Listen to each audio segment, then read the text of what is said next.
Mahatratra ity andro Pentekosta 20 arabaina isika rehetra satria ny fahasoavan'Andriamanitra ny fitiavany taon'i Jesosy Kristy no matoizao antsika ary atsiarovantsika indray maro indray fa tsy mba Andriamanitra matory na renirena ny Andriamanitra fa miasa tao amin'ny testamenta taloha ny fanekena taloha dia ny ray nitsy ny nitsy-pantsehatra tao amin'ny fotoanany filazantsara dia ny zanaka ny nitsy-pantsehatra mitondra antsika filazantsara ny vaovao mahafaly ary nahatanteraka ny asa-famonjena tamin'ny fitsangatsany tamin'ny maty ary ankehitriny ny fanahy masina no mamelona ny nitsy ny tari-dalana ho amin'ny fitombona manankarena atonga azy itovoreka ny Kristy ka vavolombelony Jesosy Kristy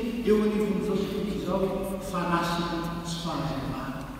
Zany ny Pentekosta izay henantsika ary alabanantsika rehetra sy andraisana antsika amin'ity falila tonga soa dia tonga fitoerana ity ankalaza izany vanim-potoana lehibe izao ary andraindray ny fahasoava amin'ny alalan'ny fanasina tiantsika ary tiantsika hatramin'ny faly. Farabaina isika rehetra ary ty fotoana ity dia manana ny lanjamanokana koa ny fiangonana satria androany andraisantsika asivy ny anadaha izay manavao ny fanorantenany tamin'ny batisa ka dia mitsofoka indray miditra indray ho amin'ny mahampiambina tokona andraikitra miombona amintsika rehetra amin'ny fampandehanana ny asan'ny fiangonana fa indrindra vo amin'ny firaisana amin'ny Kristy izay asevina amin'ny alalan'ny fanasana ny tompo dia ampitokona amintsika rehetra ny fahasoavana sy ny fiadana avy amin'ilay tapoindrindra sy indrindry aroary. Amen. Petritsika.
Aguai ao Tsangati. Angenalandrai Susana Kahan Ni salam fa ifakamizato lokatsika pinru ifamalitsika oetsika makalaza mitera manui mirana tukila tena indreny amarony asanao Andriamanitra fa indreny nanaovanao azy rehetra erika ny zavatra nataonao ny tany toko ho manak'izay ny voninahitra ary aoka ianao hofaly amin'ny asanao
One, amin'ny anaran'i Jesosy Kristy tomponay fa tompony zao fidirana masina izao. Amen.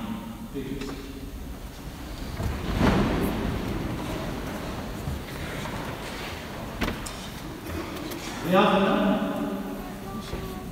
ny fanahy masin'Andriamanitra ao amin'ny fahamasina dia tsy toy ny ahoavo amin'ny loto na amin'ny ety, tsy tia miahoavo amin'ny alina izay ety ny fahafatesana eo anivon'ny fiainantsika. Andriamanitra nefa tsy dia mikikitritsika fa te handrentsika sy handro fimbonana antsika tokoa aokarana aminazy isika. Iaiky ny fahotantsika sy ny fahalentsika mba handraisantsika kosa ny fanavaozam-panahy anarantsika firaisana amin'ny Jesosy Kristy mivavy isika. Ry Andriamanitra orainay masina eo tsy azo vazovazina ary Andriamanitra lehibe sy avo io ka mankara ota sy marikary taotany. Tianay dia tianay ianao ary norainao ny zanany tao tsy ho amin'izay marina, tsy ho amin'izay tsy manana arena fa ho an'ny mpanota indrindra sy mahatsiaro manitra ao anazy. Ndreto amin'izay miaiky ny fahotana sy ny fanatrana eto an'Andriamanitra. Tsy nainameno voninahitra tomponao zay nandika ny vidinao masina sy ny sitraponao zay, tsy nikatsika ny fanjakana sy ny fahamarinanao ny elon'ny zavatra rehetra zay, tsy nahity taky ny tiavana aminay zay, rendrika tao anatin'ny fakapanahy manakarivo zay ka nafantatray aza ny tsara tokony atao dia ny ratsy izay tsy akasitranao sady fantatray no nakamanina ary dia saminay natao teo masina miaraka fina rainay ny faminatao tarabanamizay mamelanaka io zay atao tany sao zay mba afakely ary avao ny fanainay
tiantsika ny fitiavana maharitra sy tsy miova Andriamanitra ary zany no ampaharetantsika avao zany ny famindrampony antsika na ovinana antsika manakinazy amin'ny fitorotoro sy mamorakoraka ho anao zay mimbebaka ho aminao zay maniry zay ny fanavaozam-panahy andehanana ny fahazavana ary jovavolombelon'ny Kristy mpandresy dia nohy amin'ny fisaorana sy fakasitrahana ny tena namarana ny tompo ny famelan-kely zay ataonao iara-mitsanosy.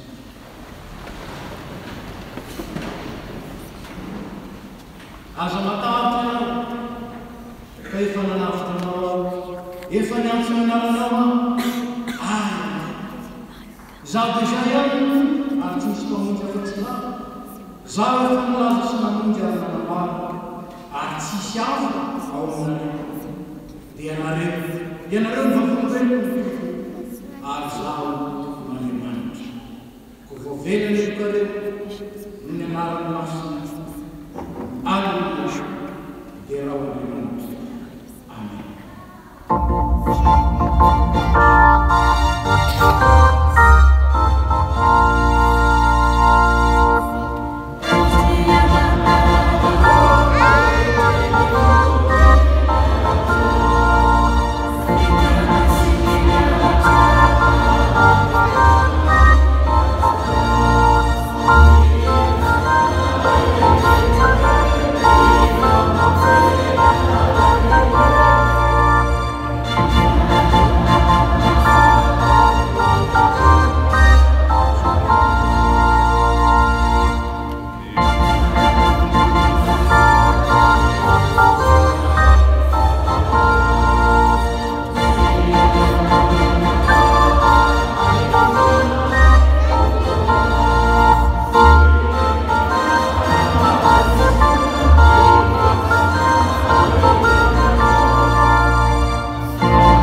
vavahana ampianto pentekosta ity manerina ny tafo FPMA livony FPMA manomana ny fomampanantsika hoe ny teny voaraka ny soratra masina sy fizoriavana tontsika mira fa 50 amin'ny zatana milina voalohany 190 première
misotranao zay tompony miteninao zay nomenao anay ho fanazavana sy hitsilo ny lalalainy raha tsy ny fananao masina zay fanazava ny teny ary mampitoetry zany amponay mba hitaridalina sy amovany toetra anay ny asa dia andalo fotsiny aminay ny teninao ka sady ampalahelo anao no fatiantoko ho anay io ankehitriny aza vao amin'ny alalan'ny fanahinao masina izay ary mioery ny teninao mba azahono ny vahoakanao mihinana ilay antom-panahy avelomony miantoka sy mitarika anao amin'ny fiainana manako izany dia mitenena tokoa fa miainao amen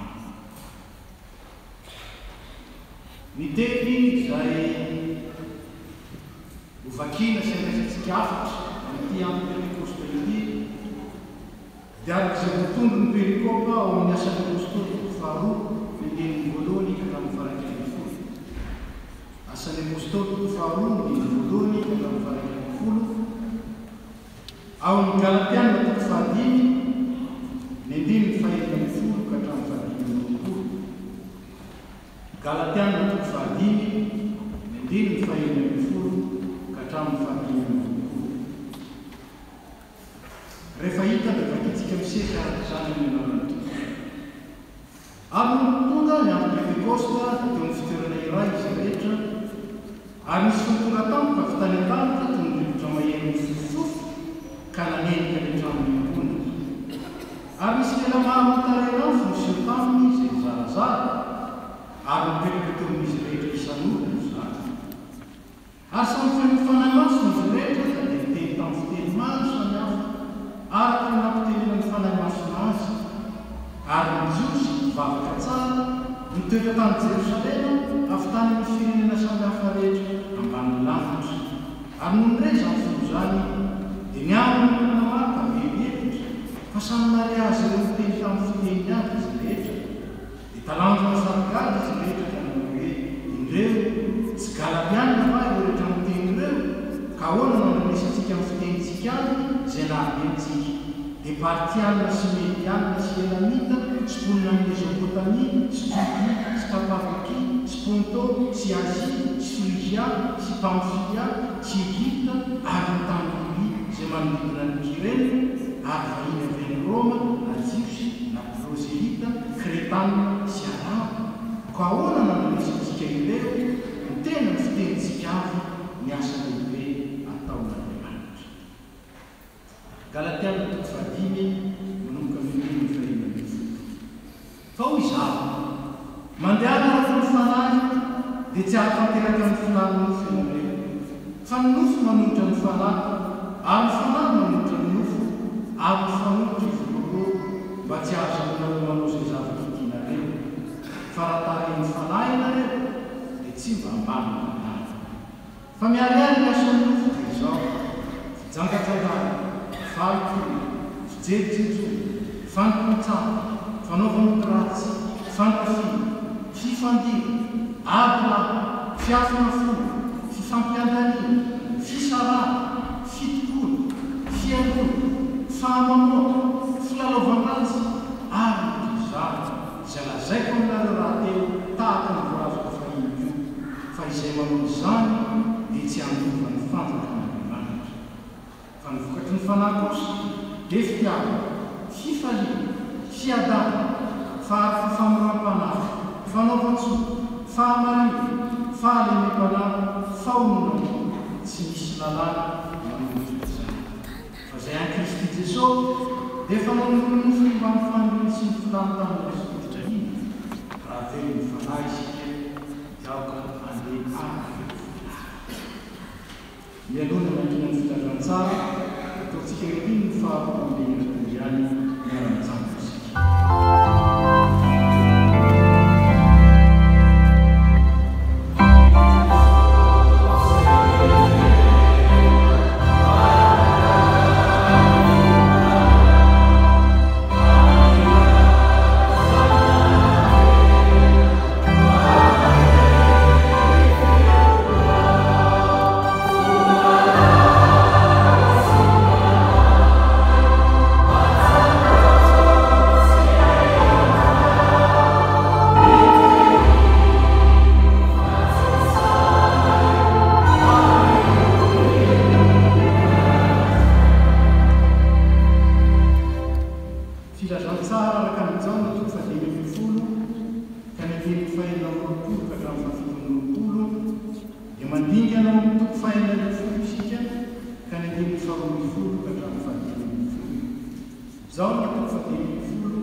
Rehefa hita dia mifankitsika amin'ny anaran'ny Tompo izany.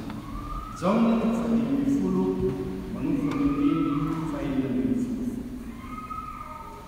Tsy anareo mifidy ahy fa zaho mifidy anareo ka nanendy anareo mba handesy amboa ary mba haretana vokatrareo mba omen'ray anareo izay rehetra angatanareo amin'ny anarako na inona na inona.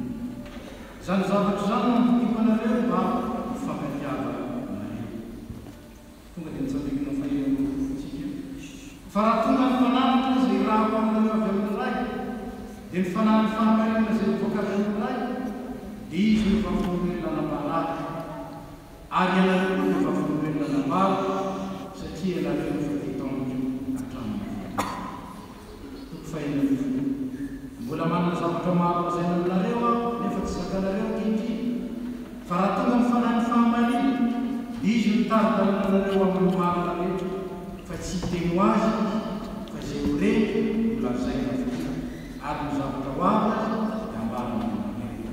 Izy ankalaza fandray avy amin'ny ahy izy ka nambary zany aminareo izay rehetra nanany ray da ahy avokoa izany no lazako fa mandray avy amin'ny ahy izy ka nambara izany aminareo.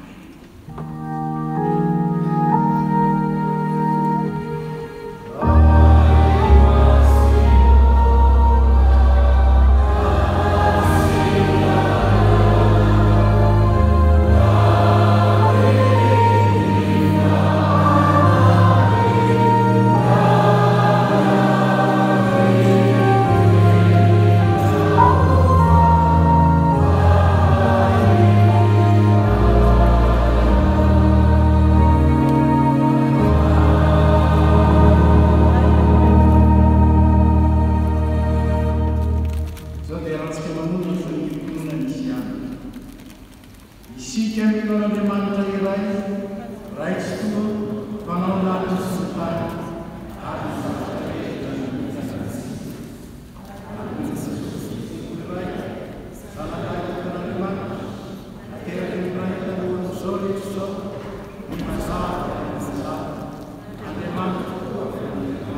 isika miny fanamasa tombo fahamandehay ziaranaoraisazany sao sakalasaia izy tena isika miny fiambolana iray miorina fahavarana Kristao ary manerana isika manaiky isa iray fanolona sady manatena fizakana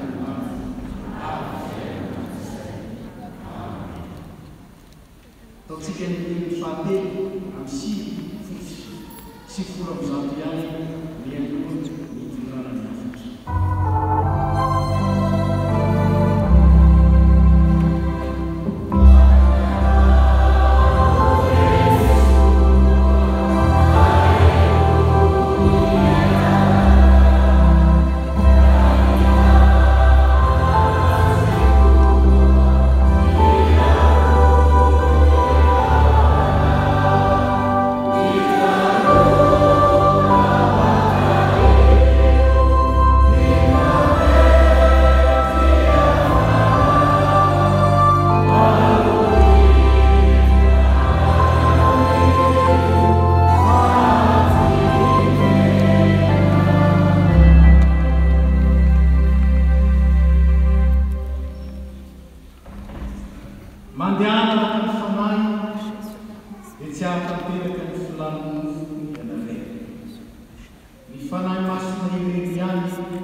Ny Pentecoste no azo lazaina fa fety mahafety ny fahatanterana ny asan'Andriamanitra izay tanterana tamin'ny alalan'i Jesosy Kristy. Ary raha mahatsara ny fiala fa raha tsy hiala tsy handeha dia tsy omenanareo fanahy. Io fanahy masina no tsy hoe faraklety io na mpananatra no azo lazaina fa fototra izay mahatonga ny fiangonana sy ny kristiana afaka manatanteraka ny antikristy ary afaka mandeha mahitsy mizotro ho amin'ny manana izay Andriamanitra ka mahatanteraka ny plano hatramin'ny voalohany dia ny ahatongatsika mpiray fanjakana ao amin'i Jesosy Kristy ao amin'ny fanjakana manana izay. Io fanahy masina nefa dia marina ny soratra masina fa tsy afaka miara-miaina amin'ny nofo ho fitentsika ao incompatible. Fa na isika velony ny fanahy na isika velony ny nofo, inona moa natao ny nofo? Tsara ihany manao parenthèse kely dia mamerina ilay fanazavana soratra masina mikasika ny nofo. Maro no manafangaro azy. Roa no hevitry ny nofo ao amin'ny Baiboly. Ny hevitra voalohany dia milaza ny vata, le corps physique. Zany ohatra no ambarany Paoly raha miteny tamin'ny fiangonana tamin'ny Filipi izy hoe kanefa raha ny velona amin'ny nofo no ahafantarany asa dia tsy hitako izay fidia fa sanganehany elanelan'izy roa kanefa nitoetra amin'ny nofo no mahasoa anareo. Vatana no lazay Paoly eo ny fanatrehany ara-batana. Ny fisiany ara-batana eo amin'izao tontolo izao azahoany ny fanerasera amin'ny fiangonana sy ny nino ary azahoany mbola miasa tahaka izany ihany no nambarany Paoly ilay fanekepinoana lehibe voalaza ao amin'ny epistily ho an'ny Galatia. Vombo niaraka tamin'ny Kristy teo amin'ny hazo fijaliana ka tsy zaho-tsoa ny velona fa Kristy ny velona tao anatiny. izay velomako ankehitriny ao amin'ny nofo zany ao amin'ny tena dia velomako amin'ny finoana zanan'Andriamanitra izay efa dia ka namontena zany koa mihevitry ny fanambarana ao amin'ny filazantsara manjaona hoe ary ny teny tonga nofo ka nonona amintsika tonga vata tonga olona Jesosy Kristy teto amin'izao zay mihevitra voalohany ny nofo dia ny vata tsy azo fangaro amin'ilay hevitra faharoa izay hevitra ara-moraly no marina dia milaza ny fisainana sy ny firena ao amin'ny olona dia ny olona rehetra izay nateraka ny vehivavy lazaina moa zany olombelona ny vehivavy tokony amin'izany ny olona izay nanovaota tao amin'ny Adama eto ny nofo dia milaza ny fomba ny taranaka Adama rehetra fomba izay simba ny fahotana simba ny fahotana ny eritreritra simba ny fahotana ny fihetsem-po simba ny fahotana ny toetra simba ny fahotana ny fiaina ka na dia maniry tokoa izy maniry fifankatiavana sy finoana dia ao amin'ny ihany ny tsily ny loharano miteraka fizarazarana sy hadolahy na dia tiany aza ny velona sy ny manana ny fiainany dia ao amin'ny ihany mitsily ny eritreritra izay mitondra ho amin'ny fahafatesana sy mitondra ho amin'ny faharoa io ny antsoina hoe nofo hanika na izy tsy mahalala zay mety sy zay tsara fa diso fieritreretina diso fahapakaranjana ka dia manao ny marina ny diso ary manao ny diso marina zany ny nofo na ko izy fantany any zay tsara fantany any zay mety fantany any ny marina noho ny feon'ny fieritreretina na noho ny fananisan'ny ny tenin'Andriamanitra saingy tsy hainy manao izany tsy marina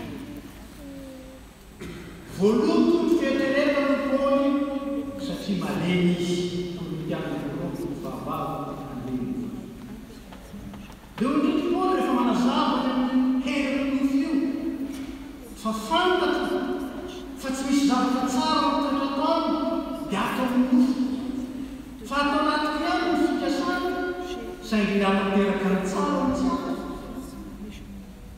fa tsy ny tsara zay sina atao fa ny ratsy zay sina atao zany miasa nofo ao amin'ny ary perikopa dia nanompo ny Galatiana ity ao amin'ny fahadimy dia milaza miariary ny asany nofo dia izao zakadefa fijeryjejo fampikontsana fanaovanodoraty fandrafina fifandira adilao fiafonafona fifampiandanina fisarana fitokona fialona fahamamono filalaovanatsy ary zany zay lazaiko aminareo rahaneo ho Paoly apôstôly fa izay manao zany dia tsy andova fanjakan'Andriamanitra na oziana na zany fahamarinana izany no nahatonga n'Andriamanitra naneraka ny fanamasina ao aty amintsika mba hanova ny fijery ary hanova fiaina zany fanamasina zany no raha n'Andriamanitra ho aty amintsika mba hahatonga atsika handova ny manak'izany inona mbola tena manak'izany tsy fahaizana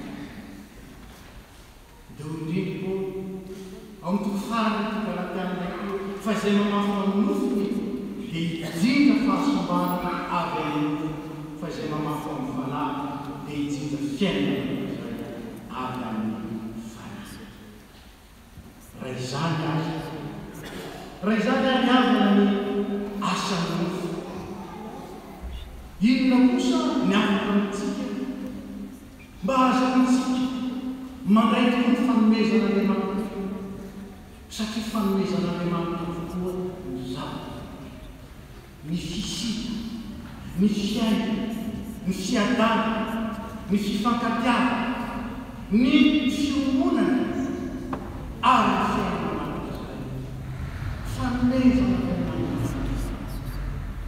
ary raisitsika manontona no ny finoana amin'ny Jesosy ny fanahy masina io no mandresy lahatra ny fitsika ny amin'ny fahamarina io no mandresy lahatratsika ny amin'ny fahamarinana izay avaro ny soratra masina fa ota mandresy lahatra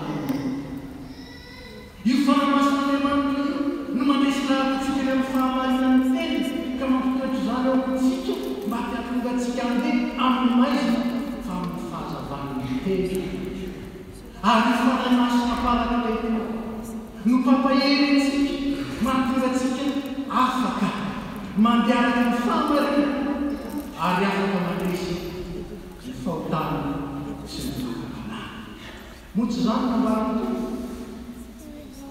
miamenaka ny vavahy mba tsy milatsaka ao amin'ny fakapana mba tsy holavo ny fakapana mety any ahoana izy ny fanahy fa ny nofo tsy manakely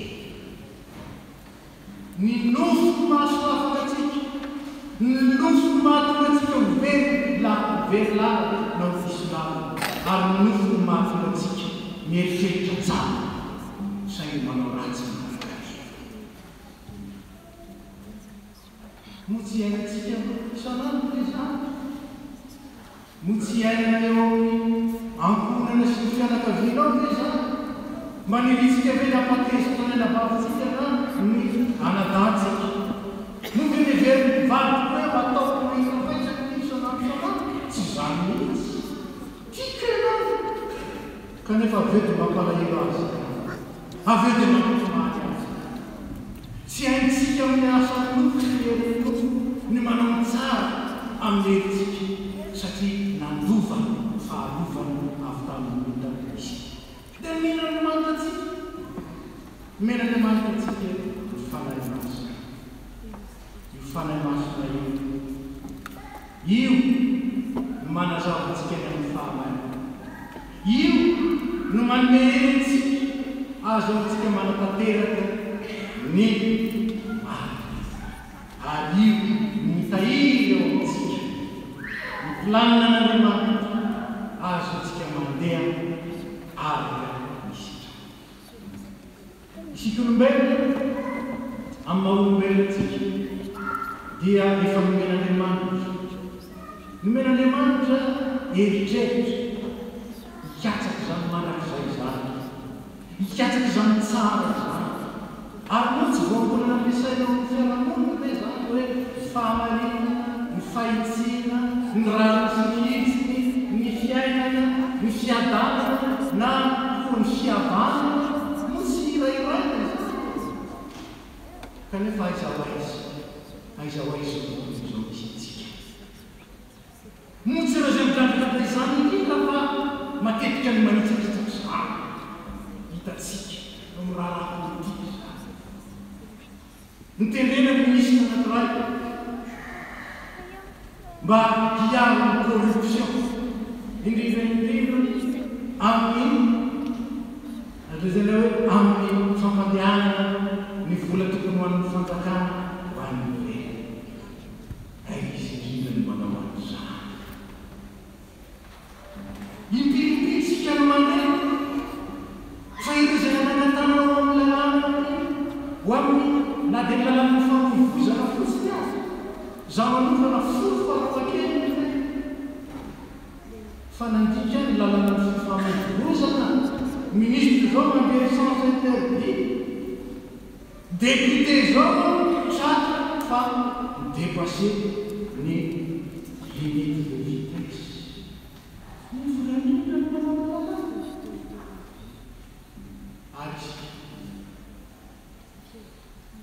raha mbola minofiniana atsika tsy lavitra amin'izany hoe manaja ho iaho ny article zéro ny code civil ianareo code 0 article 0 code cité, pas vu, pas pris, pas. Arrêtez la garde, l'article de you article 0 manager. Réfléchissez, réfléchissez, et mati. Il faut aimer l'âge. Azan rosa panginan sila. Ang limang taon. Ang failing surat kamas, yung faitan tu porfo na yung sikirage. Natunggan David ay iba, David ay iba. Nadaman niya na yun, tani ng bahay, kafatesa na, ano ba? Sinisita na, dyan kau andi akan sandia ya sutra itu kita manfaat dari mana feita vangi fifu infrastruktur net als het raad om la femia vangi net als een raad Raffinato che ci si rifiuta a facendo rifiutare un brano che è un brano si sta dall'altro brano per essere usciti Raffinato a fare il don brano ma rifiuta Artaxano che era zio un bel metti raviota un fanale nasce che femmi fanale nasce che femmi nasce che atsasano fanale atsasano il suo racamato non intende si chiede auto femmi fanale se ci credi che il cristiano non io ti chiedo sono isditano te la pompa le mani non si tiene che sanno avere fase di managgio ne fa momento naquele ano mas vida não dizer nada mas não eu arzan que trabalha sobre a nossa na fa chata escala ao como fana lá uma medicina para ir na rita dia arzan jinna sinisha kutufafi Arifafi non famai, la crescita salsa tu siena e ogni più la crescita. Ne apostoli, ne arcatanti sos, dia niente ci fa penare lina netta, tela lina. Arzan na isla kanefa adin daun untuk menjawab dari kita adin ini fa sambur na teso ini fa mati so ini fa sagana tamat so je vunya ya ay adin don na ipete de la fanas agora eu fui na firma na fanas sai rambulat sa na fanas mas ipete eu lembro um vários. Anak kenal guys, nanti pas foto. Bela cina fumbak teh, kipa. Funyudna, kadang tu teh. Rafulah jantung tu cuma sumati, cuma nausa, kadang tu teh, anfur nausa. Rafulah cina naik fana mas nanti. Dulakan mata, media chance, misalnya kalau fungsi media, mereka divisi, di sesuatu yang fiatan, bulan mata yang diskusi fiatan. Ada nama apa? Asal bulan yang terjadi, pemikiran, ambil alat formal, dua volume, yang terjadi. Sanjudi samani akatramin'ny fahalalana. Inona lakle? Inona lakle manoloana ny tsy fahalalana? Ny tsy fitadiavantsika na tsy fitadiantsika ny tenin'Andriamanitra, ny tsy fitoeran'ny tenin'Andriamanitra. Tena mazava raha ty ahy ianareo, raha miray aminy ianareo mitondra anatinareo, ahy atao zay tianareo. Nefa dia matetika Andriamanitra tena mazava. Ka tsy ampy. Tsy ampy ny hafanana fa mila firisika. Io ny lakle ananantsika ny fahazavana fa ilay parakle dia sady mampianatra antsika manazava mandresy lavitra antsika amin'ny fahamarinana ny tenin'Andriamanitra no mampatsiaro antsika mitahirizana ao anaty, mahatonga antsika mahatsiaro. Ny tenin'Andriamanitra toy io tena hoe tsy ilaintsika eo io fa rehefa metrika ny fanahy masina eo zany voaketo na rakitso na rakakitso, zay le te, zay le mivakiko maro, zay le nazay pasteur, zay le renay tao amin'ny radio, na zay mitarainy. Fa rehefa tsy manao fanahy masina tsika, tsara be ny toteny taminahy, tena lazay, inona tokoa moa?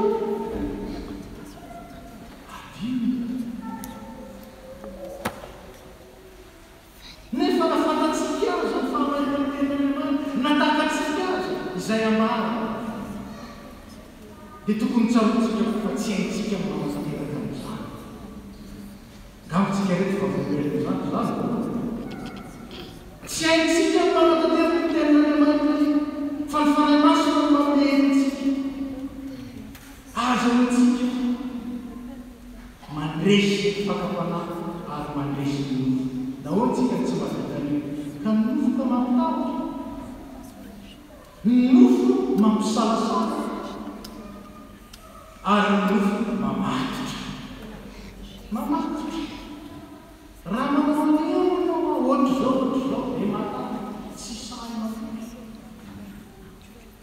Zao nefa ny zavatra mahagaga ny olona rehetra izay nanana ary nahita ny fahatanterahany tenin'Andriamanitra dia olona midepaseny tavitra, midepaseny fisalasala ary indrindra olona izay naka risika.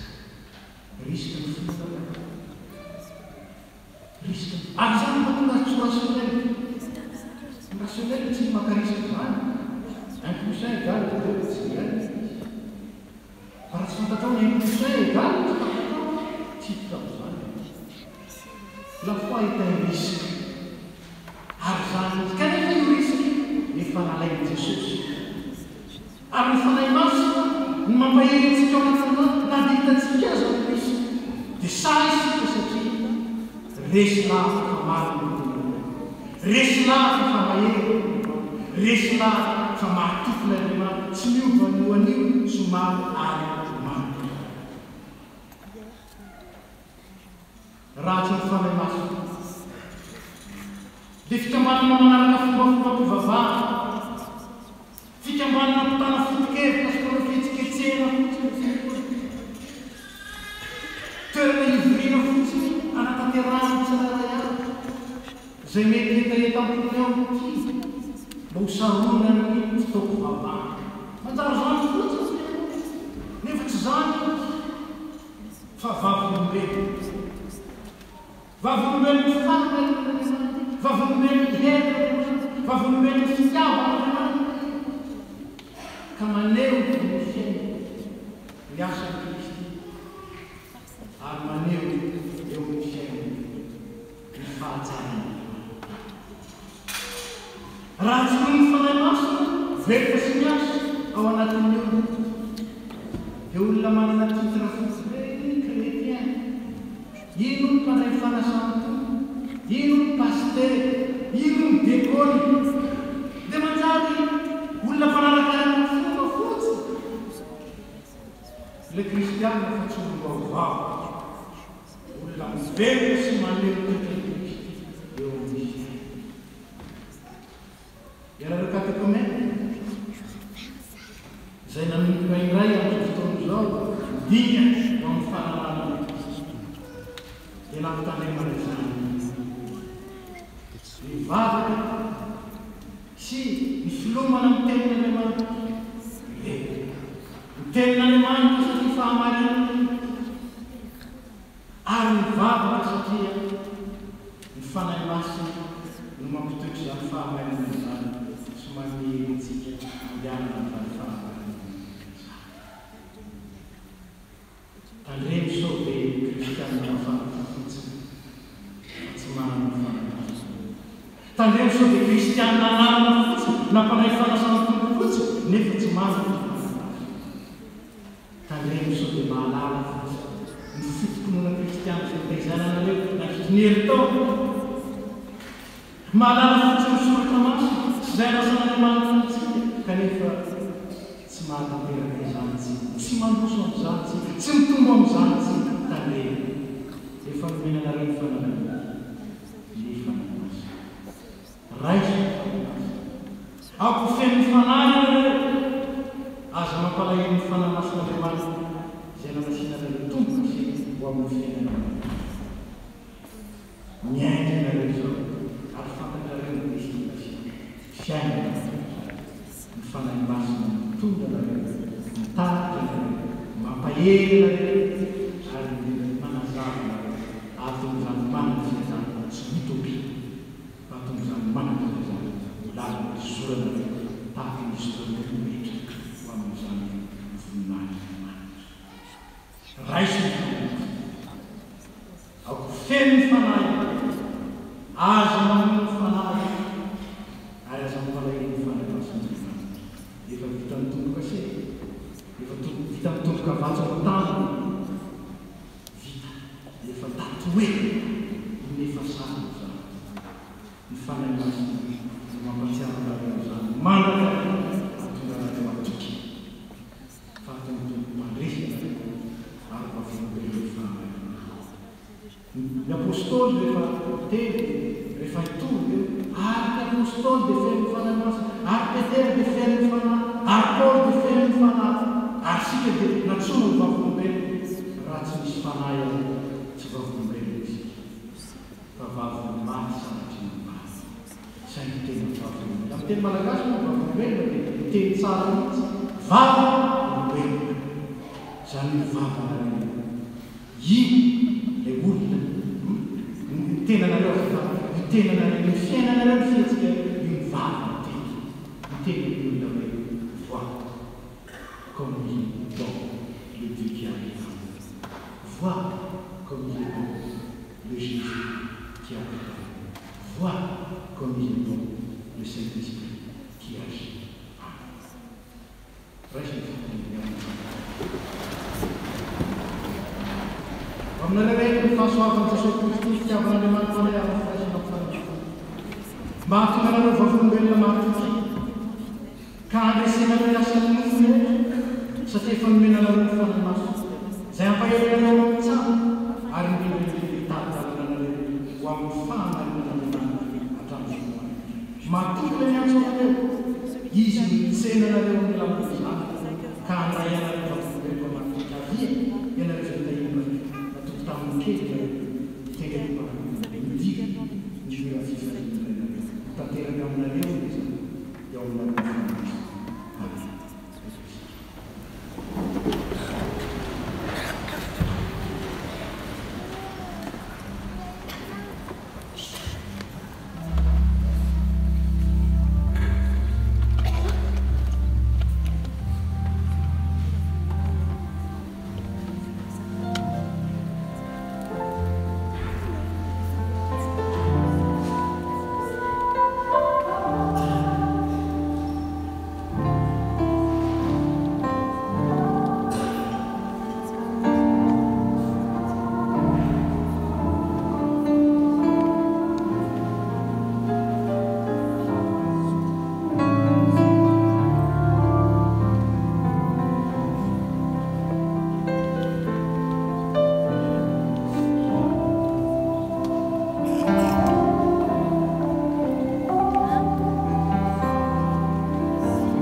eo amin'ny fotoana izay resatsika ary amokanatsika reto namantsika ireto ho mpandray ny fanasan'ny tompo ary indrindra mpitiavana nandraiky teo amin'ny fiangonana satria izany raha tena ny fidian'ny tompontsika nananganantsika vaovolombelona tonga amin'izany fotoana izany izy izao mangataka anareo sy mianadamantsika.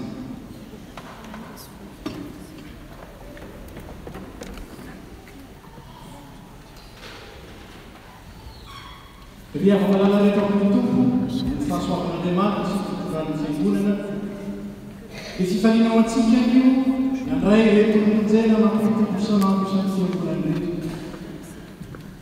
vavolombelony fanekeny reto miantso sy ny fitiavan'ny tompo azy isika ary miombona amin'ny fahatserovana navaoko nefa ny antsona sy naraisanatsika tsiraray avy ka nanaovantsika fanekena tsara teo masony fiangonana aokarisika mpiresantsika sy ny fivavahantsika ny fanaisany ataovantsika reto mba ho isan'ny tena ny Kristy ka iombona amin'ny fanasana azy efa nampianarana fomponana kristiana amin'ny foromamasina izy ary androany dia manatona ny vatisa na ko manamafy ny fanekena izay nataony ray amaleny teo amin'ny vatisa aokarianabavasika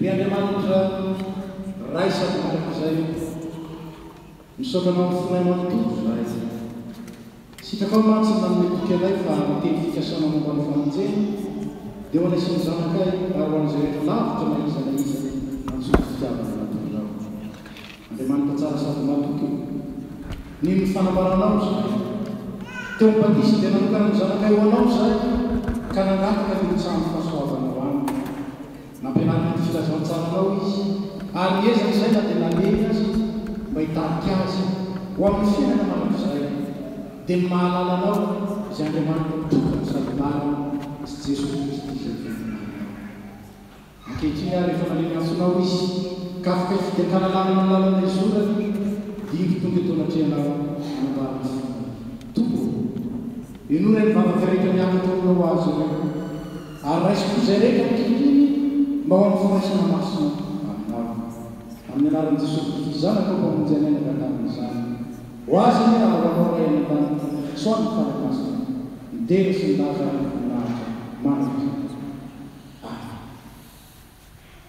mbola irantsika manao miaraka amin'reto katikomenina ireto hira fahely efa tompo sy fanjaka anavaozantsika koa ny famolakoantsika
raha misy olona mpanaraka aoka izy andany tena sy tolany azy fijaliana ka naraka fa na iza tamin'ny ainy dia avery azy ary na iza mahavery ny aininy aminy dia azo zany fa ina moso azo ny olona raha mahazo tontolo izao izy kanefa very ny ainy ary ina nomeny olo takaminy ainy fa na iza nanao sikapony raiky zay mitanitra dia izy ny raha lavy sanabavika ary amin'izany nazovona nankary tao anatrehany olona dia kely kosisy ao anatrehany raiky zay mitanitra fa nazovona na ayo anatrehany olona dia ho lavy kosisy eo anatrehany raiky zay mangataka anareo andro zay amin'izao fotoana natanteranareo ny fanekena izao amaty ny fanontaniana izay ilana fiangonana valy ao aminareo azahoany mandray anareo tokoa ary indrindra azahoanareo mijanojoro vavolobelona ny fandorantenanareo any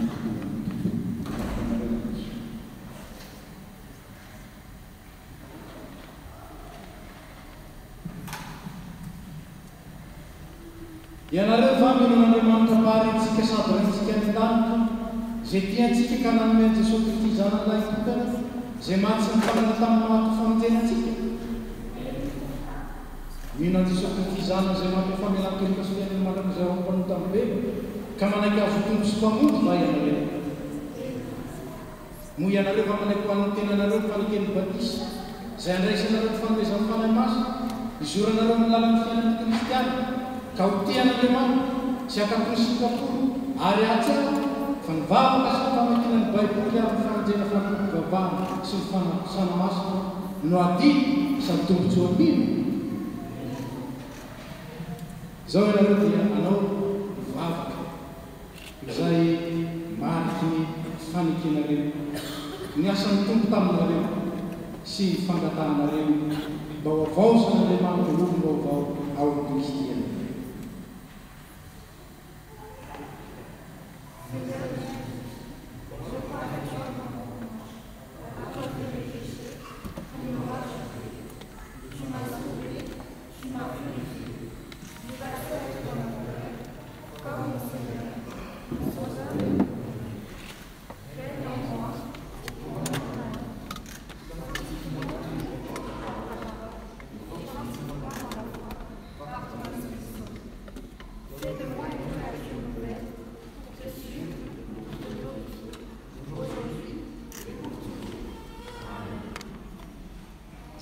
alak'izany dia aoka anatrika ny fiangonana ianareo ary anambara mpabe-maso ny fononareo sy fanekenareo tompo atrehan'izao vavolobelona izao tompony l'Église.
Mais moi, je suis comme un malade ouvert dans la maison de Dieu.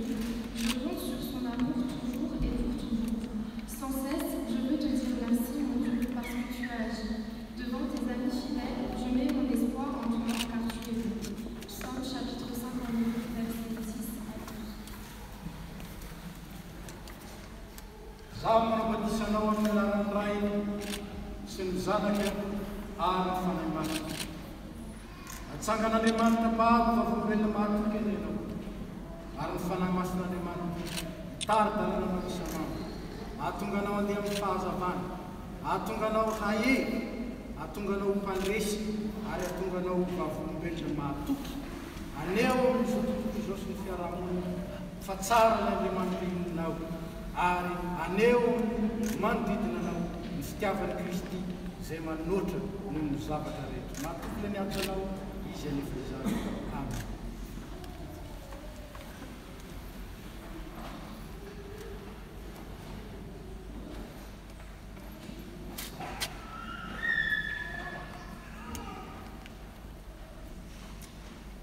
Rakotonay be asahy noho izany fanekena nataonao izany dia amin'ny anarany Ray sy ny Zanaka ary ny fanahy masina nitsofanay rano sy andraisanay ianao momba ny tenany Kristy ka anasana ianao handray ny fanasana toko miaraka aminay ary Andriamanitra Ray sy Toko izay niantsonao niala taminay sy tao amin'ny fahazavany mahagaga no atanteraka sy ampirana ary mitoetranao. Amen. Mitsangana ary maherezy sy mahatanjaka momba anao ny tompoko.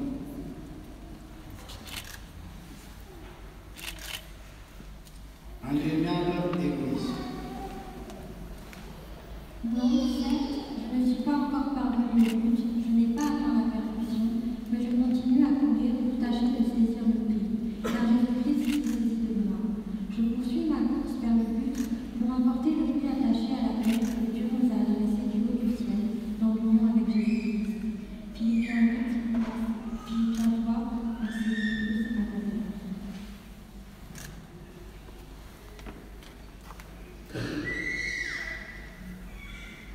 Andriamiana Eloïse noho izany fanekena nataonao teo izany dia amin'ny anarany Ray sy ny Zanaka ary ny fanahy masina nitsofanay rano sy andraisanay ianao ho isan'ny momba ny tenany Kristy ka anasana ianao indray ny fanasana toko miaraka aminay ary Andriamanitra Ray sy Toko izay niantsonao niala taminay tao amin'ny fahazavany mahagaga no atanteraka sy ampirony ary atoetranao. Amen. Mitsangana ary maherezy sy mahatanjaka fa momba anao.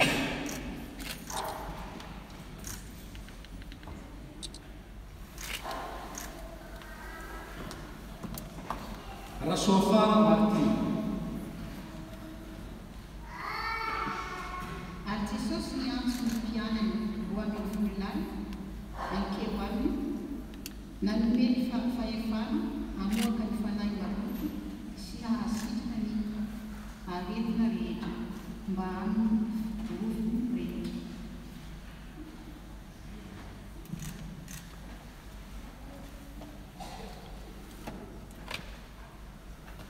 Noho izany fanekena nataonao teo izany Rasoafara Martina dia amin'ny anarany Ray sy ny Zanaka ary ny fanahy masina nitsofanay rano sy andraisanay ianao ho isan'ny momba ny tenany Kristy ary anasana ianao indray ny fanasana toko miaraka aminay ary Andriamanitra Ray sy Toko izay niantsonao niala taminay sy nao amin'ny fahazavany mahagaga no atanteraka sy ampirona ary ampitoetranao. Amen. Mitsangana ary maherezy sy mahatanjaka fa momba anao.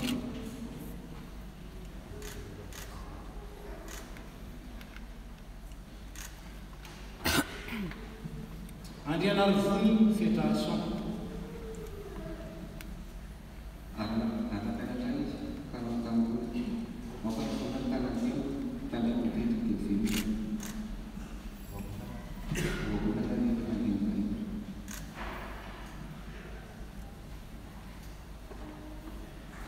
Noho izany fanekena nataonao teo izany Andriana Rivony Fédération dia amin'ny anarany Ray sy ny Zanaka ary ny fanahy masina nitsofanay rano sy andraisana anao momba ny tenany Kristy ka anasana ianao indray ny fanasana toko miaraka aminay ary Andriamanitra Ray sy Toko izay niantsonao niala taminay sy nao amin'ny fahazavany mahagaga no atanteraka sy ampirona ary ampitoetranao.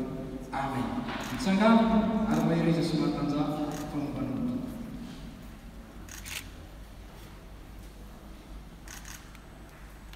Rakotomalala Antonio.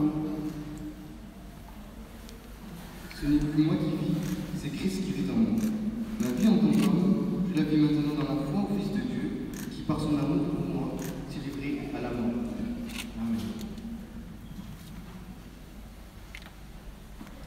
Noho izany fanekena nataonao teo izany Rakotomalala Antonio dia amin'ny anarany Ray sy ny Zanaka ary ny fanahy masina nitsofanay rano sy andraisana ianao isan'ny momba ny tenany Kristy ka anasana ianao indray ny fanasana toko miaraka aminay ary Andriamanitra Ray sy Toko izay niantsonao niala taminay sy nao amin'ny fahazavany mahagaga no atanteraka sy ampirona ary ampitoetranao. Amen. Mitsangana ary maherezy sy mahatanjaka fa momba anao.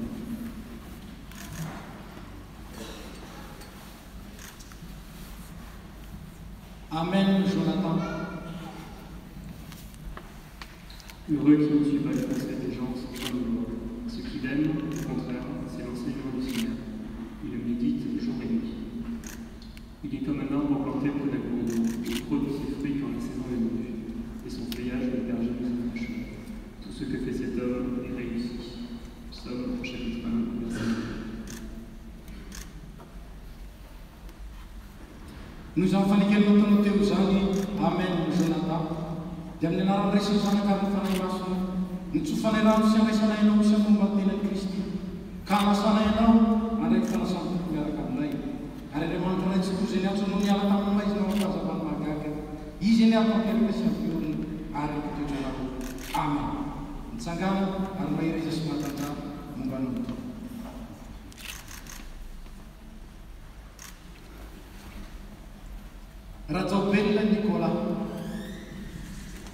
Le Seigneur est mon roc, ma forteresse et mon libérateur. Il est mon Dieu, le rocher où je me réfugie, mon bouclier, l'arme de ma victoire, ma citadelle. Psaume 18, verset 3.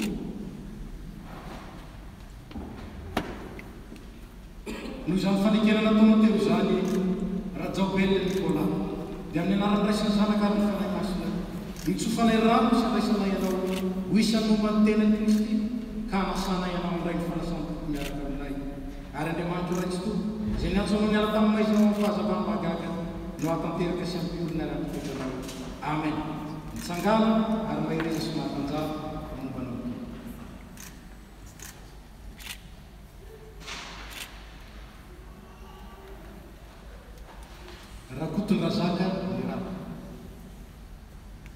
Réjouissez-vous toujours dans le Seigneur.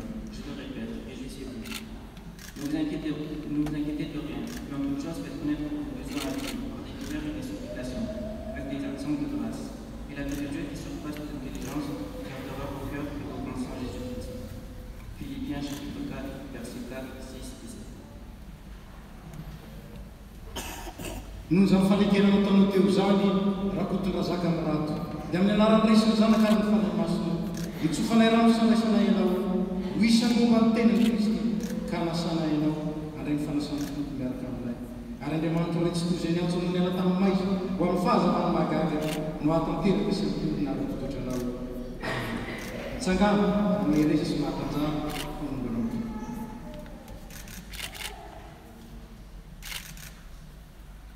Randria mananjara mantenay sambatra mateo amboa fa izy mahita n'Andriamanitra matetika matetika ny favaratra. Noho izany fanekenana ataonao teo zany randria mananjara mantenay dia amin'ny anaran'ny ray sy ny zanaka ary ny fanay masina nitsofanay rano sy andraisana ianao isan'ny momba ny tenan'i Kristy ka anasana ianao ndraiky fanasana toko miaraka aminay ary Andriamanitra ray tsy toy izay niantso no niala tamin'ny maizina ao amin'ny fahazavany mahagaga no atanteraka sy ampiorina ary ampitoetranao amen nitsangana ary mahireza sy mahatanjara fanombanao. Iara-mitsangana isika ivava.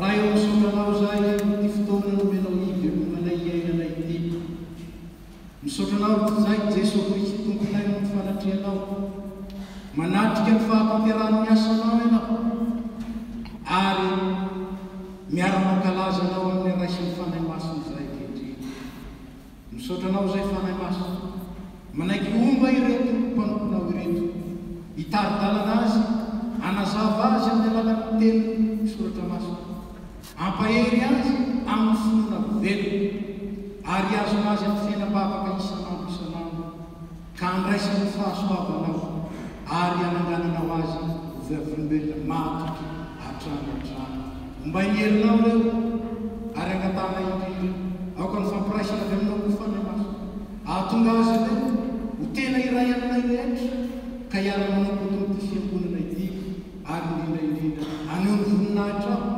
sy ankalazanao miaraka amin'igny rehetra manerana izao tontolo izao misaotra satria lehibe ny asanao ry tompo Andriamanitra zay amin'ny anaran'i Jesosy Kristy amen. Ry mpanay fanasany tompo vaovao mahireza ho tompo sy amin'ny herin'ny fahereza dia mandiana amin'ny fifalian'ny tomponareo. Amen. Isika ho mariky ny fandraisantsika azy ireo ho mpiombona amintsika amin'ny fampadianana ny asan'Andriamanitra nyity fiangonana ity dia hiterina isika.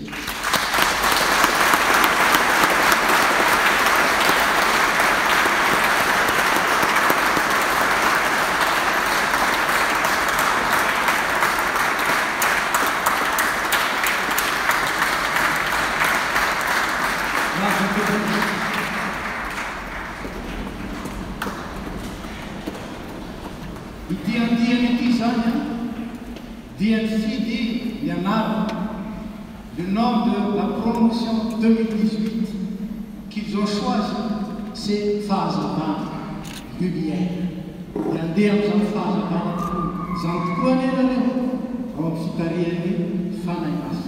Zodia, Anoïra, Tzitezreu, Yarmani, Tanuro, Nesteka, Gatakan, Tanuro, Nesteka, Yakatia, Ramos, Adirezani,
catecumen, si tenete lieto di Magataka, andremo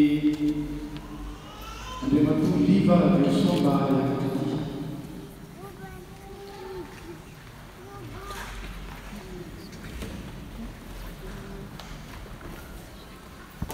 Il presidente non lo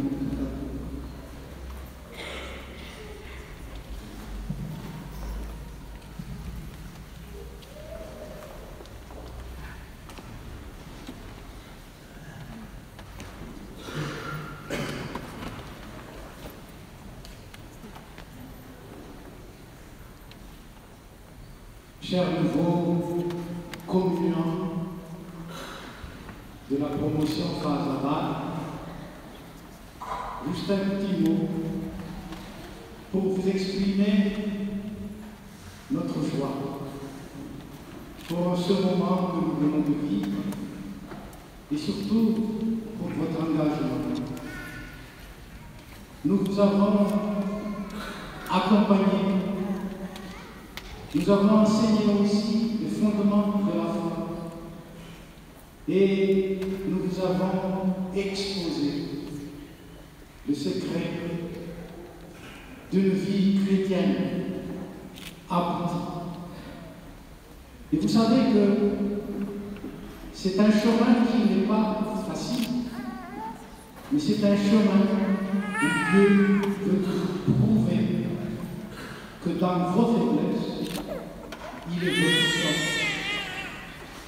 Dans vos limites, il est votre lumière. Ainsi, vous êtes assurés de marcher toujours sous la protection divine et sur l'assurance de la victoire de notre Seigneur Jésus-Christ. On vous accueille. Vous n'êtes plus des catéchumènes à partir de maintenant. Vous êtes membres à partir de l'Église. Il y a des sections, il y en a 7 dans l'Église qui sont prêts à vous accueillir. Il y a aussi l'engagement de témoignage dans cette ville de Toulouse, mais aussi dans le monde. Nous vous bénissons pour ce parcours que vous allez entamer à partir d'aujourd'hui.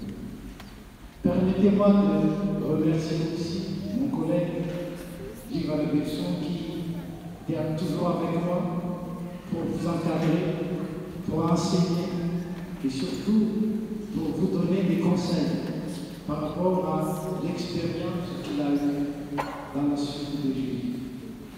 Et j'aimerais remercier aussi l'Église pour l'appui donné à nous, aux pasteurs, mais aussi aux catéchumènes, pour accomplir ce devoir combien précieux, mais difficile. Et j'invite déjà, parmi l'assistance, s'il y en a qui ont suivi les séries de l'art, ou même pas, et qui voulaient le suivre, et qui veulent agrandir le cercle de témoins de Jésus-Christ dans cette église et dans cette vie, à se joindre à nous. L'enseignement va reprendre au mois de septembre, fin septembre, et je vous remercie déjà à l'avance pour l'acceptation de cette invitation. Merci.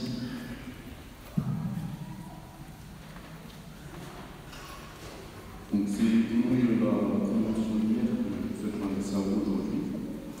Nous souhaitons tout d'abord remercier notre Seigneur pour l'œuvre qu'il a commencée en chacun d'entre nous, mais aussi le pasteur et Viva pour leur disponibilité, pour leur enseignement centré sur la parole et leurs témoignages qui nous ont aidés à continuer notre foi.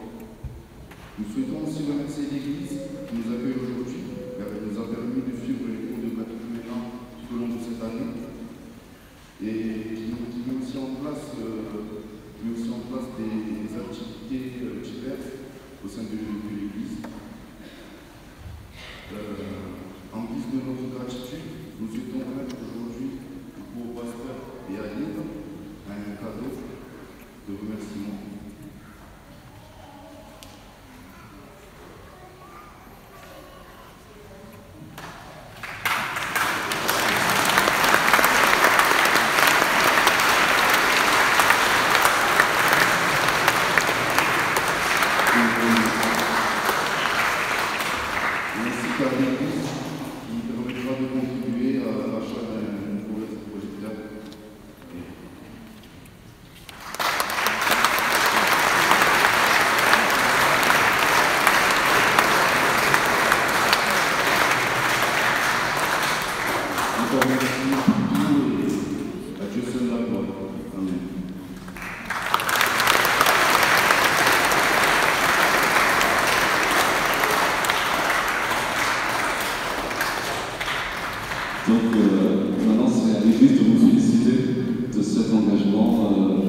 et devant toute l'Église. Félicitations de la part de l'Église tout entière pour cet engagement et on prie pour vous tous les jours pour que votre engagement ne soit pas perturbé par le diable, mais que vous teniez toujours ferme avec Jésus-Christ, qui est notre Sauveur, qui est un Dieu plein de grâce, plein d'amour.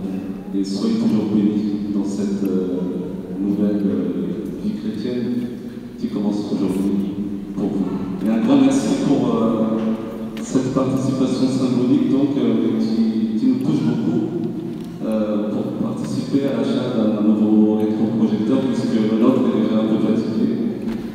Et donc merci beaucoup pour ce soutien et que Dieu vous bénisse encore. Voilà.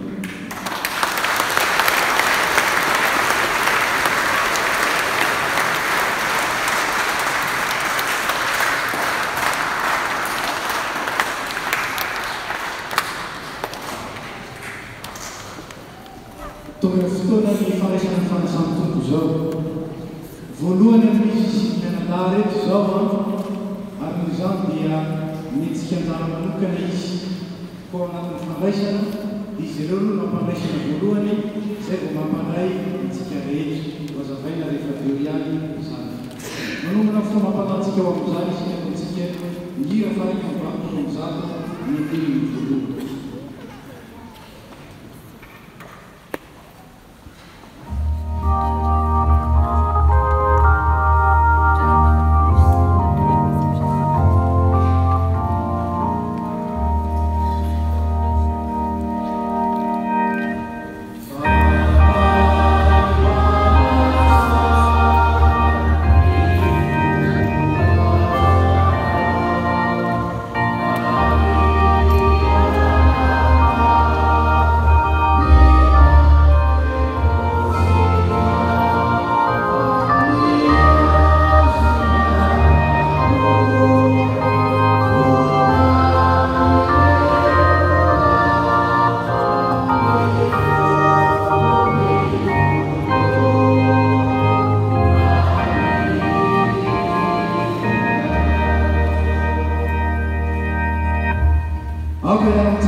miteny milaza namorenatombontsika izao fanasana masina zao zay mbola tsarofa antsika sy anfalazaintsika manakakivitry fa Jesosy Kristy tompontsika tamin'ny aly izy anamandiana azy dia nakaifo ary efa nisaoky dia nivakiny ka misy tia mitenako ho anareo zao no atao fahatsarana dia arak'izany koa kapoka rehefa ninana dia hoy izy tia mikapoka dia rehefa nakena vaovao amin'ny rato zao no atao fahatsaranahy na oviana misotona fa na oviana nareo ny tomony fitony sy misoto amin'ny kapoka dia manambara ny fahafatesany tompony aveo mama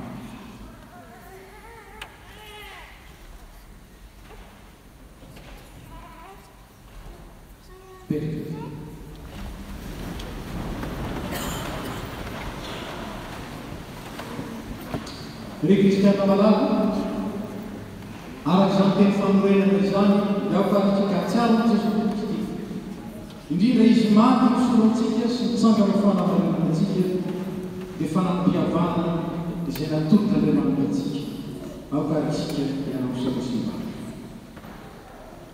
misaokanao izay Andriamanitra rarety mpilanta sy mitany fa no fampiramponao repotamana dia nomenao zanakavahytotelo mba tsy very tsy minao azy fanana raha ny an-tanitra ndreky izay manatoanandrenao fahatsehoko amin'ny fahatongavana zanak'aolo ny fijanisy ny fahafatesitra ny fitsangana ny tany maty ary ny fona marak'izay ho anay ka miaro sy mitalana fiverenana izy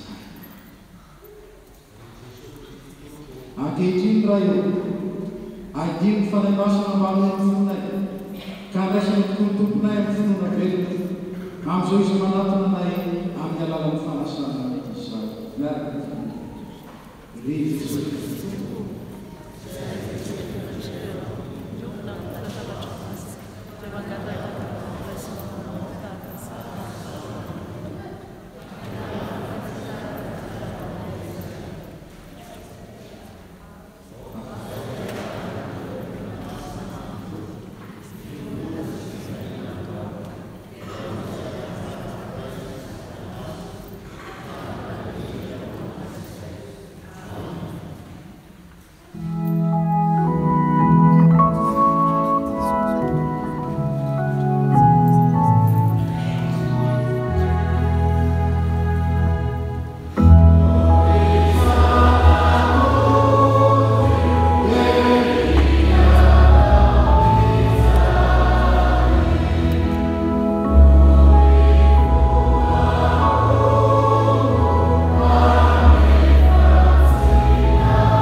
Ny mofo izay vatritsika dia firaisana ny tena ny Jesosy ny fitonotsika dia ny tena izay nomena antsika. Ny kapoaka ny fisaona Jesosy antsika dia firaisana ny rano Jesosy ny fitonotsika izay nalatsaka ao amin'ny mama ny faminarana. Ny tompo andena efa vovoatra toko izao ny zavatra. Mipetraka isika fantsika rehefa fotoan-dehibe dia ety anoloana no miroso manao fanasany tompo isika ary ny fotoana ihany mitarika atsika. Manay mofo isika manatsika izany ao vai mihinana ny mofo ary mibitsaka mirafitra fandraisana. Mipetraka isika mitakitomena dia mitsangana ihany mitakitomena izay ireo mampandraisana zay ataotsika mihira zay famparana.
Jesu Kristus izay mombon-tamin'ny azonjaina kalitsangana tamin'nyrano nefa nanomena reo tenany sy molaty zay nahafotany anareo tamin'ny fahotanana rehetra.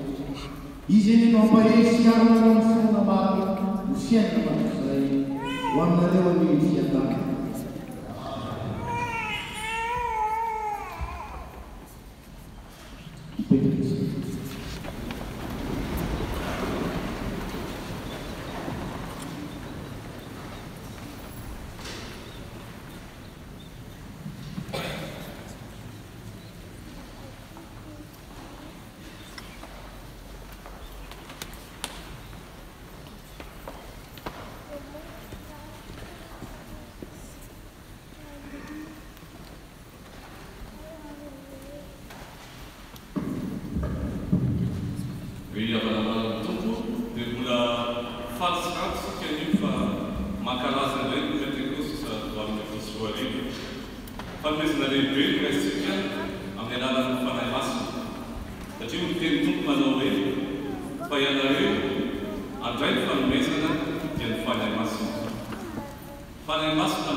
Raha izay ihany dia tsy hahavalo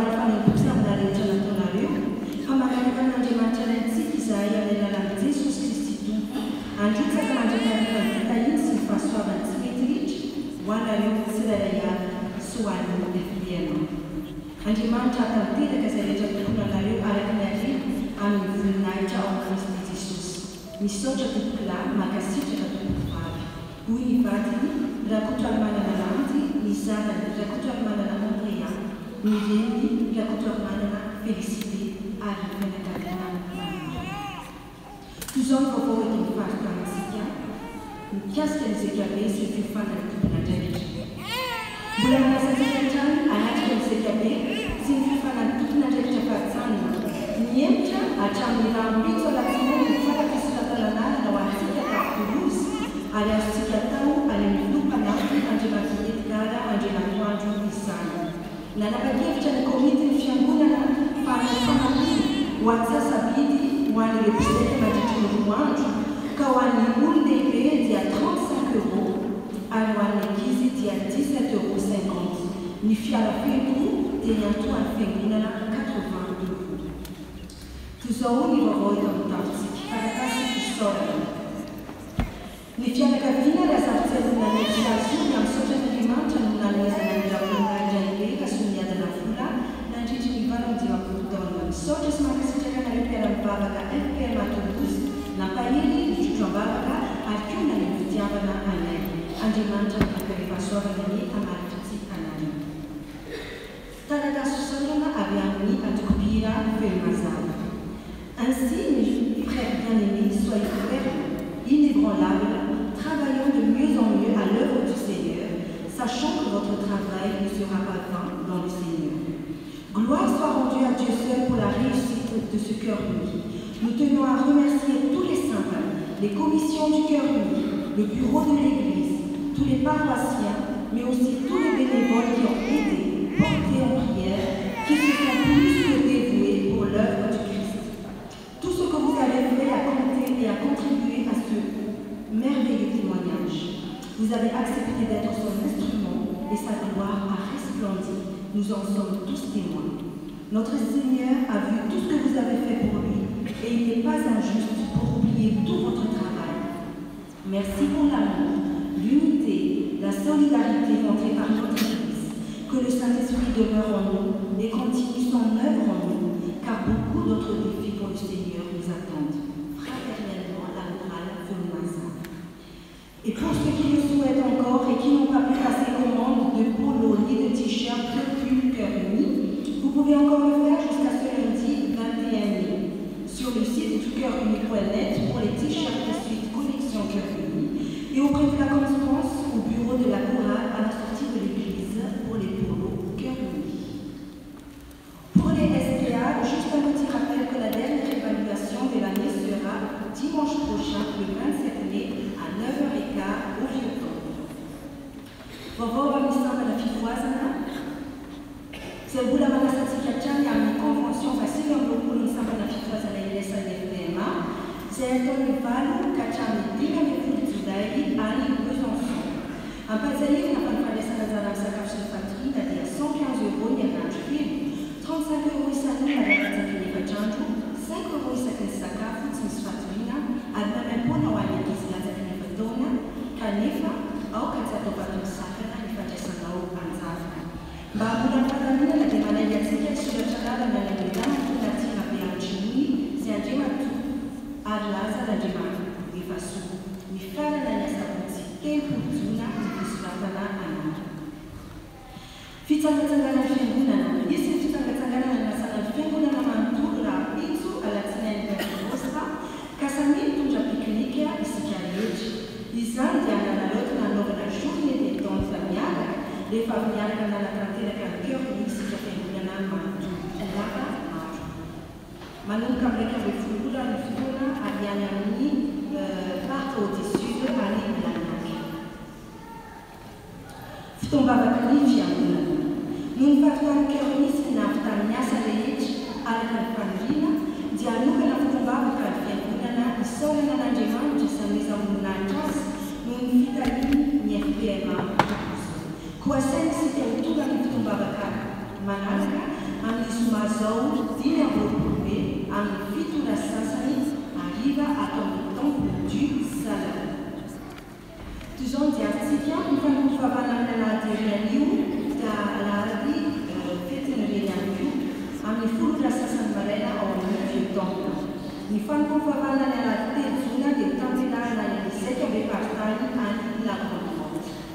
Ny fanadiovana trano fiangonana io dia anjaran'ny sekoly ny tenin'Andriamanitra sy ny sampana tanora kristiana ary efa mampimalala tokampira fely mazava fanadiovana amin'ny alahady eny amin'ny sotratsika nahatratra mifaly miahatra ho an'Andriamanitra izy.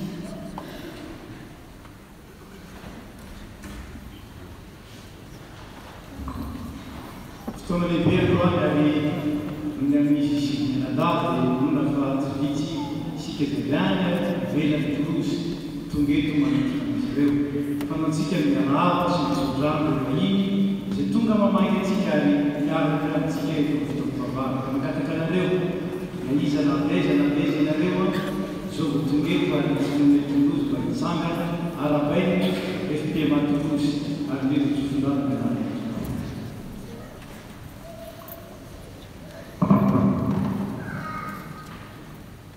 Dia faly zay miarahaba anareo tsy mandray anareo eto ity fiangonana ity. Ranomarina moa dia tranon'Andriamanitra ity moa izany ny zanaka Andriamanitra rehetra dia manana ny toerany ato. Kanefa dia sitragay rehefa sitrahana indrindra. Ny tsy nihafahafanareo miaraka amin'rehetra, miaraka hanafana izao fotoana izao niombavaka nanotrana ireto katekomena vaovao reto. Koa dia misaotra anareo zay mankasitraka anareo zay amin'izany. Dia sodramanareo koa fiangonana manontolo Andriamanitra rezanaka fanay masina omba anareo any amin'izay alianareo rehetra ary indrindra ny fahasoavana rotsaka isanandro isanandro ny fiadana anaponareo ary mbola hivigonanareo iray misotra amin'ny lalina mbola alianareo amin'izay toetra moa dia hita tsaroto fa naovinana vinanareo mandalo eto misy toerana manareo eto amin'ny dia misaotra tokoa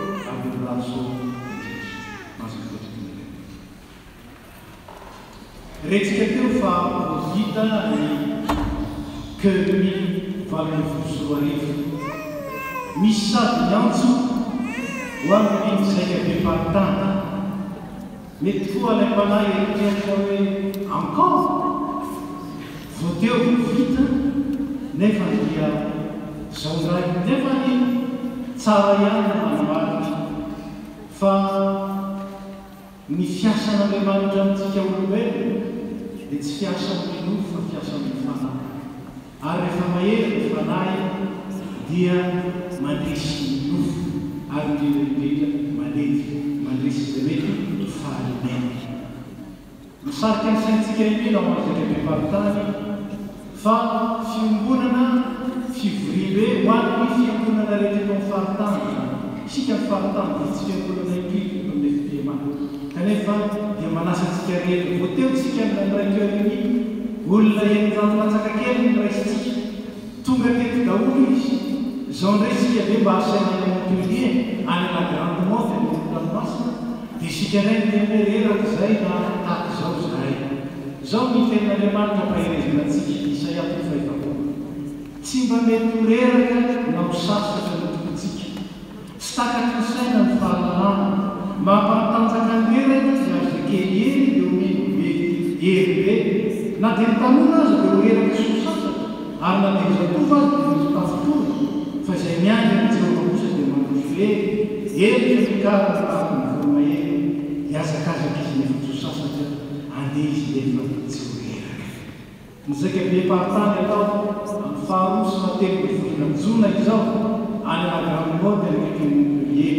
Ny fahasoavan'Andriamanitra tsy misy hoe sasoki ary ny fitoran'Andriamanitra antsika dia tsy misy hoe encore na hoe attendez nanatrika ny zavatra nomanitsika ireo olona marobe zao kosisy dia nanomana ho antsika asaina isika rehetra nanao ezaka ny fiangonana gratuit ny lasance gratuit ny péage hoe remboursé ny fiangonana ary ny antsasaka ny sarapasa dia alohan'ny fiangonana manontolo mba hanamavana antsika.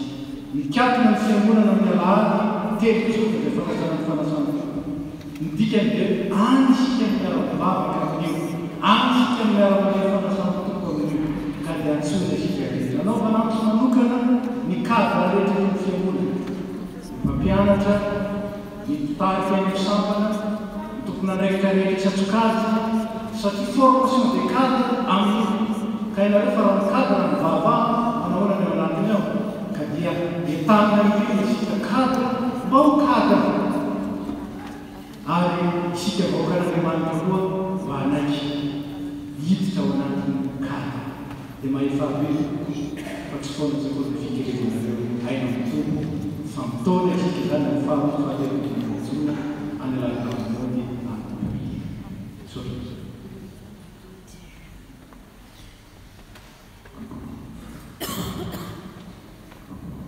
Riadana, non fahafitariko fioriny dia amelana ohatra anao teny fohifohy momba ny zavatra vitan'ny fiangonana no fitain'Andriamanitra tamin'ny fioriny. Voalohany indrindra dia nisaoran'Andriamanitra lehibe noho ny nahafitasika izany asan'Andriamanitra izany dia ny fioriny.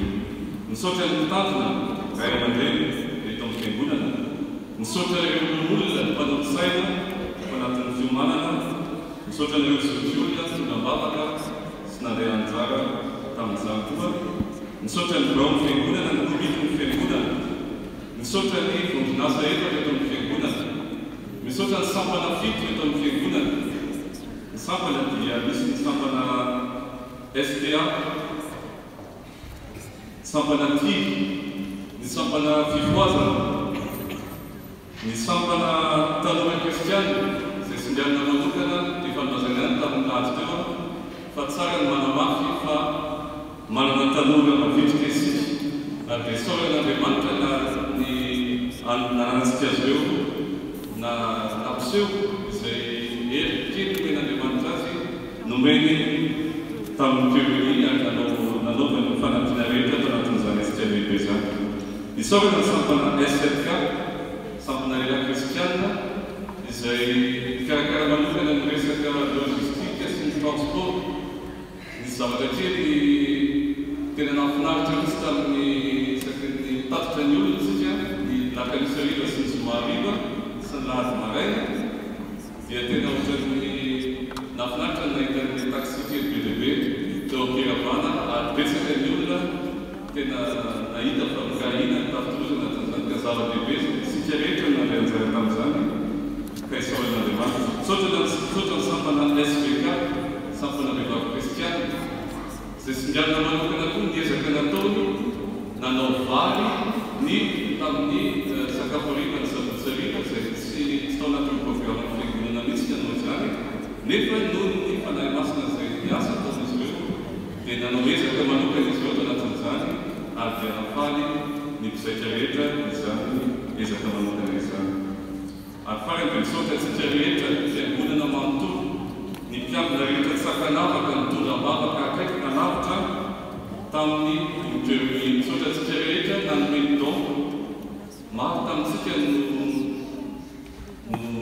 nangatahana don ary maro tamintsika no namaly izany tamin'ny fifaliana. Isaorana antsika izany satria raha jerena ny zava-bitasika tamin'ny pot d'accueil na tamin'ny goûter na tamin'ny buvette dia azo lazaina fa mendrika voninahitran'Andriamanitra ka noho ny firaisan-tsinantsika tamin'ny fanomezantsika izay ananantsika manompoanao an-tompo no nahatanteraka izany zavatra izany.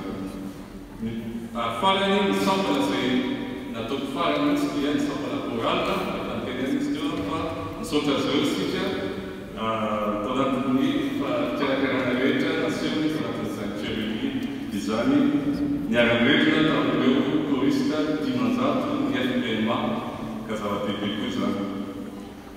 Fa tokoa ny vahiny izay miraisitsika ary betsaka ny fisaorana miraisina avy amin'izy ireo tamin'ny tena nahitokona ndraikitra na ianareo koa ary mety nahazo izany fisaorana izany fa ny zavatra tena nahafaty dia ny tenena amin'izareo fa azo raisina modely ny firaisan-kina ny fifankatiavana sy ny fifanampiana ary ny fomba fiasa nentsika tafitolozy tamin'ny fioriny ka hita zareo izany ka ny zavatra tokony tsapatsika dia tsy tsika ny nanao izany fa ny tompo no nanomeny fahasoavany manome antsika. Jehova no herintsika izy no nampiseho ny hery nandrafitra ny tafitolozy manontolo tamin'ny fioriny ka isaorana azy ny voninahitra mandrakizay satria mendrika izany izy ka dia izay aona no isaorana avy amin'ny ho ma ci spiegate che questa persona sono una giornata che ha firmato per un bel di commissione e la sana tanto.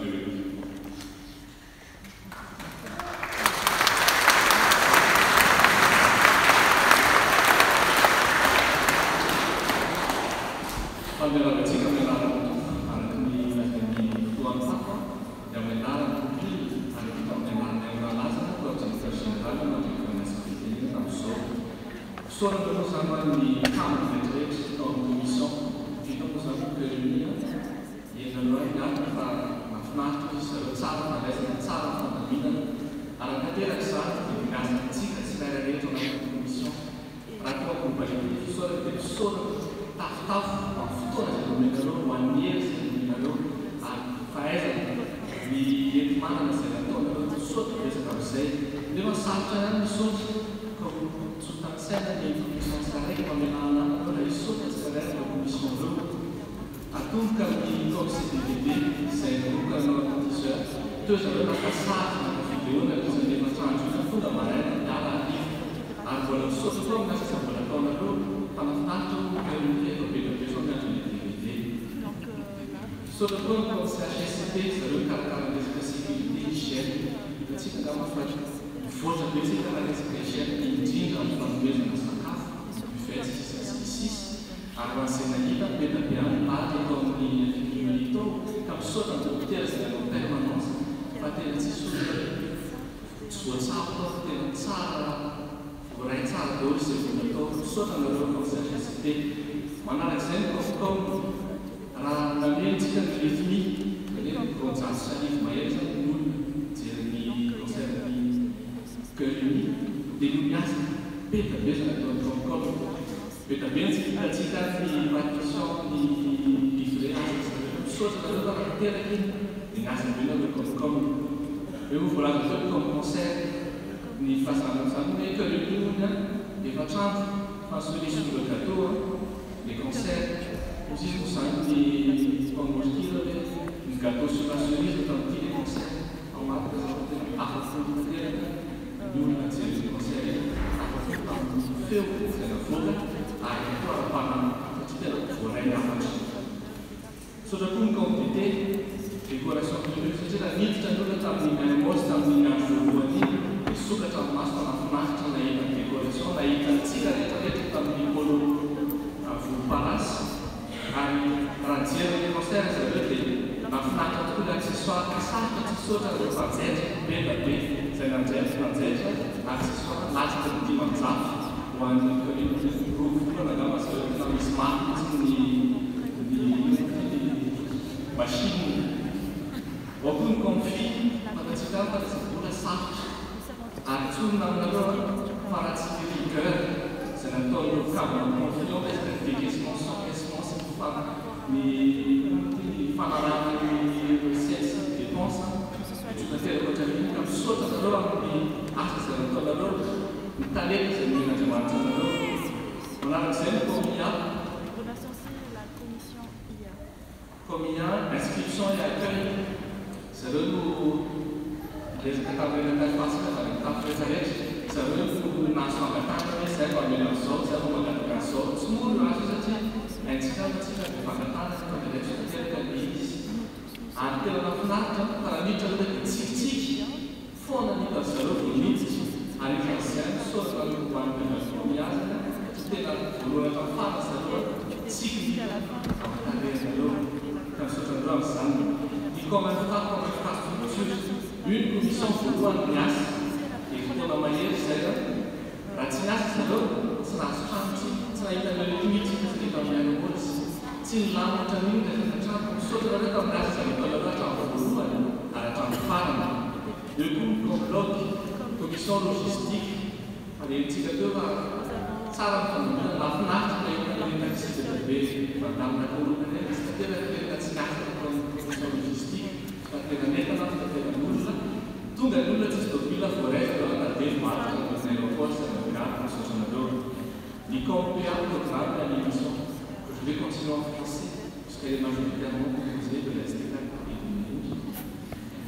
Merci à vous. Merci à vous. Je tiens à précisément être un peu précis pour vous. car c'est une grande force d'avoir la jeunesse. Vous avez été là quand on avait besoin de vous. Vous avez été là quand on vous a appelé. Vous avez montré un exemple de dévouement envers Christ qui est juste magnifique. Les gens qui disent que vous êtes, tous les jeunes, l'avenir de l'Église, ont tort. Vous êtes le présent de l'Église. Donc merci avec mon Père. Comme resto, commission d'exploration, Rasata nulla, e non avevo bene nulla, come la casa panza, a una secusa, ma fnato bella in nulla, se fa del tanto sala, se caffè, a una scena, ma fnato sata, non si fu nulla, ma voleva stacciare del tempo da dove, capsota per la gnacca, la provazione, e ci tornerò. Di commission sponsoring, comme sponsor, studentele sura ma lo sa in sala scuola ancora si passa se si domanda se si fa un so gas canef ragazzi non gas come sponsor si non ha mai non ha partita che ma faccia la che di snai sponsor ma de na umiec come ma fa muanta che capsota però andando con loro a fare comme commission spirituelle, la terre qui peut venir dans la vie politique, de notre colonne vertébrale, ça, Jesus Christi, ça. Commission spirituelle, tout un geste, tout en bas de nous, car les gens tout en bas, car les gens, notre colonne venizan, la magie que nous avons essayé de faire, pratique sur la fin d'être, et nous faisons la demande. Cum sono in commissione spirituelle, quindi parla che si tutto un parla che sta con loro, tanto tutto le teorie. Vito sempre per l'unico, ma lei è stata di una stessa. Neanche ci captava con le sfide. Paolo non è solo da lei, quando si vive, si nasce una guardia, a una giornata di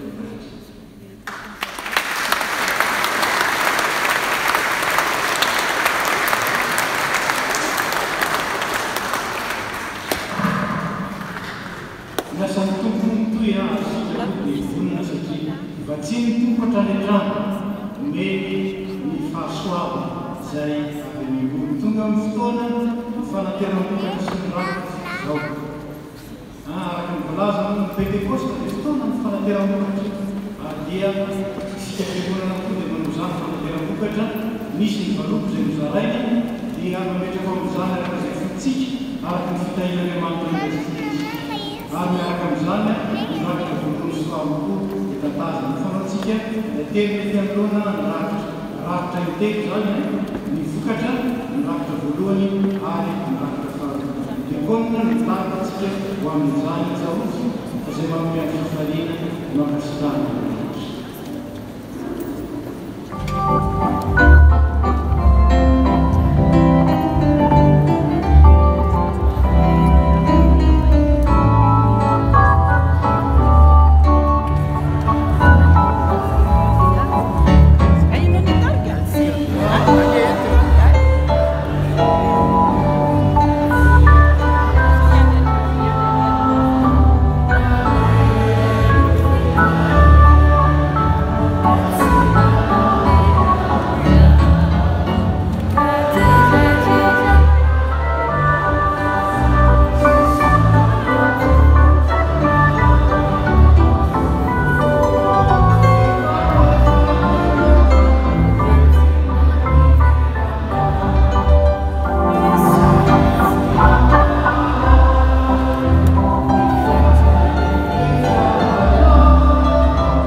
Ary ao anatin'izany ny kaliko mena vaovao zay fandraifan'ny vovoaza fa fandraifan'ny santompo vaovao dia io lalanatsika mba hoarabantsika ery amin'ny fidirana ery.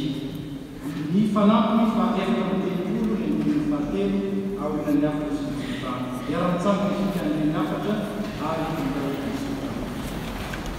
Zao nahafatsika avy amin'ny teny Andriamanitra.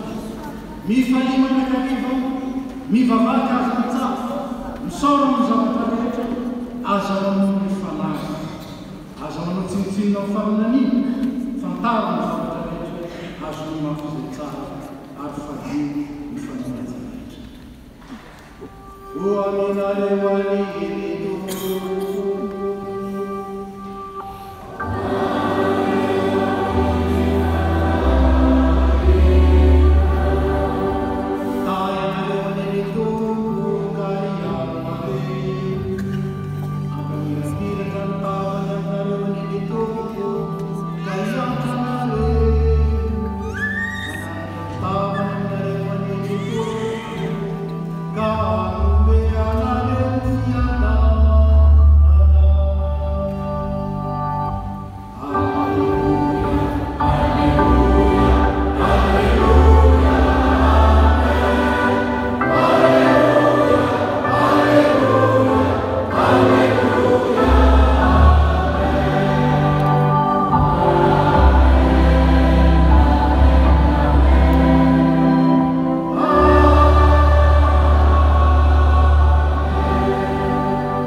Mandiamo